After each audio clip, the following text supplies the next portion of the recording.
তো আগস্টের আগে যদি তুমি কন্টেন্ট মনিটাইজেশন তোমার পেজে পেতে চাও, তাহলে অবশ্যই কিন্তু তোমার কিছু গুরুত্বপূর্ণ কাজ করতে হবে।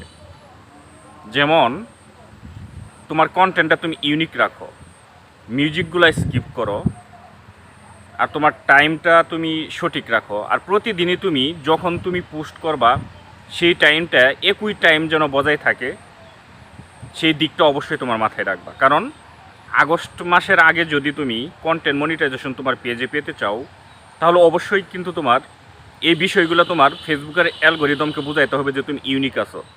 বিশেষ করে মিউজিকগুলো স্কিপ করো, কারণ তুমি যখন সেট আপ পাবা তখন কিন্তু ফেসবুকের স্টুডিও থেকে কিন্তু তুমি মিউজিক দিয়ে তুমি করতে পারবা। বাট এখন যেহেতু তুমি কন্টেন্ট মনিটাইজেশন পাও নাই, তাই অবশ্যই তুমি এই মিউজিকটা স্কিপ করো। টাইমটা তুমি সঠিক টাইমটা রাখো, প্রতিদিনই তুমি যে টাইমে তুমি পোস্ট করবা টাইমটার জন্য তোমার রেগুলার এবং সঠিক থাকে।